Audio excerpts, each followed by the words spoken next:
শোনেন বোনেরা, জীবনে আর যাই করেন কিন্তু বাড়ির বড় ছেলেকে কখনো কেউ বিয়ে করবেন না। বাড়ির বড় ছেলেকে যদি বিয়ে করেছেন তাহলে আপনার জীবনটা একেবারে তেনা তেনা হয়ে যায়। যত দায়িত্ব যত ঝামেলা সবকিছু বড় বউকে পালন করতে হবে, আর বাড়ির ছোট বউ সে পায়ের উপরে শুধু পা তুলে খাবে। সময় নাই অসময় নাই, যখন তখন যে কোনো কাজে লেগে যেতে হবে। তুমি কাজটা করতে রাজি থাকো বা না থাকো, তোমাকে করাই লাগবে।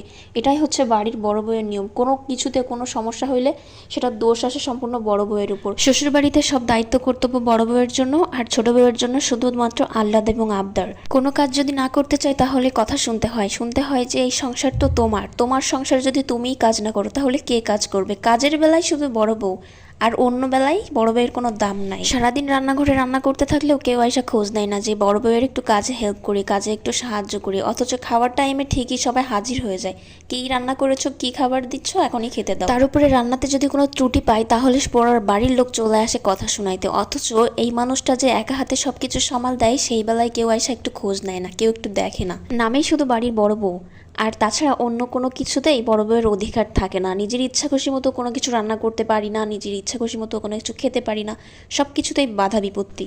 এই প্যাচারের ভিতরে শুধুমাত্র যারাই আছে তারাই শুধু বুঝবে যে কতটা কষ্টদায়ক হয় একটা বড় বউয়ের জীবন। না না, এখনো কিন্তু শেষ হয়নি, এখনো কিন্তু চ্যাপ্টার আরেকটা বাকি আছে, যেটাতে আছে আমার ননদিনী রায়বাঘিনী। সে কিছুদিন পর পর তার দুইটা বাচ্চা নিয়ে চলে আসে আমাদের বাসায়, আর শাশুড়ি আর ছোট জায়কে নিয়ে গসিপ শুরু করে দেয়। জানি না ভাই এদের মনের ভিতরে কি চলে, আমাকে নিয়ে কি করতে চায় তারা, আমি কিছুই বুঝি না। আমি শুধু সারাদিন বলদের মতো খেটে যাই।